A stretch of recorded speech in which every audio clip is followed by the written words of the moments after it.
Hello everyone, আমি বনি। Welcome to my another blog. কেমন আছো সবাই?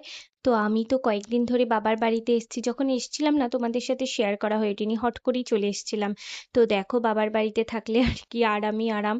তো সকাল সকাল মা নিয়ে এসেছিল চা। জাস্ট ঘুম থেকে উঠে ফ্রেশ হয়েছে আর মা চা এনে হাজির করে দিয়েছে। আর বাইরের ওয়েদারটা না বেশ একটু মেঘমেঘ করছে, রোদ উঠেছে হালকা হালকা, কিন্তু শুনছিলাম সোমবার থেকে বৃষ্টির খবর আছে। যাই হোক, তারপর দেখো খেয়ে নিয়েছিলাম ডালিয়া সেদ্ধ।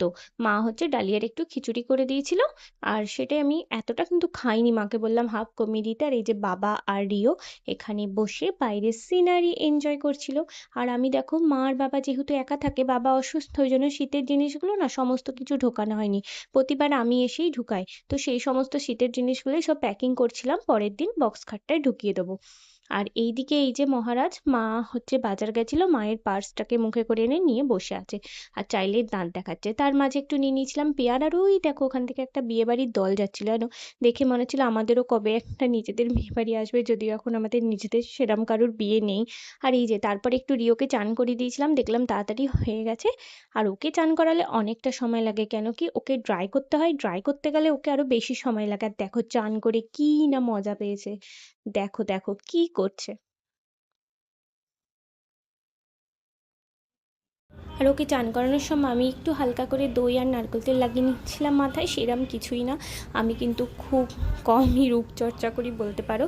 আর এদিকে মাকে বললাম আজকে একটু অল্প করে চিকেন বানিয়েছিলাম, যেহেতু আমি আর মা খাবো। আর বাবা হচ্ছে একটুখানি স্যুপ টাইপের চিকেন খায়। আর ওই জন্য আমি এখানে বানিয়ে নিচ্ছিলাম ধনেপাতা চিকেন, একটু ধনেপাতা পেস্ট করে নিয়েছি রসুন দিয়ে। আর চিকেনটা খেয়ে দেখো, দারুণ হয় খেতে। আমি আর রেসিপি বললাম না, এখন তো নানান ধরনের রেসিপি ইউটিউবে পাওয়া যায়। তো আমি একটু নর্মালি আমার মতো করে করেছিলাম। আর এত সুন্দর স্মেল বেরোচ্ছিল, সত্যি খুব ভাল লাগছিল। একটু অন্যরকম, একঘেয়ে চিকেন খেতে খেতে কার না ভাল লাগে। তো এই দেখো চিকেন একদম কমপ্লিট আর দারুণ হয়েছিল খেতে, কিন্তু একটু টেস্ট করে দেখেছিলাম। তো তারপরে আমি চলে গেছিলাম স্নান করতে, আর স্নান সেরে চলে এসেছি। স্নান সেরে চলে এসে আমি আর মা বসে পড়েছিলাম খেতে। মা করেছিল পাট শাক, একটু রসুন ফোড়ন দিয়ে, কালো জিরে ফোড়ন দিয়ে, একটু রসা রসা। আমার দারুণ লাগে, আর একটু গরম পড়লে না এটা দিয়েই সব ভাত খাওয়া হয়ে যায়। তো এখানে আমি আর মা হচ্ছে খেতে বসে পড়েছিলাম। মা তো ক্যামেরার সামনে একদমই আসতে চায় না, আনকমফোর্টেবল ফিল করে। যাই হোক, মাকে নিয়ে একটু ঢং করে একটু পোজ নিয়ে নিলাম। আর এদিকে দেখো মাংসটা দিয়ে ভাত খাচ্ছিলাম। আর তো এটার জন্যই দেখাচ্ছিলাম যে মাংসটা সত্যি খুব ভালো ছিল। তারপর চলে গেছিলাম খেয়ে দিয়ে একটু ছাদে রিওকে নিয়ে। আর ওয়েদারটা এত সুন্দর লাগছিল না। তো চলো আজকের ভিডিওটা এখানেই শেষ করছি। কেমন লাগলো অবশ্যই কিন্তু কমেন্ট করে জানিও। ভালো লাগলে আমার চ্যানেলটাকে সাবস্ক্রাইব করে দিও আর পাশে থেকো। বাই, দেখা হবে নেক্সট একটা ব্লগে।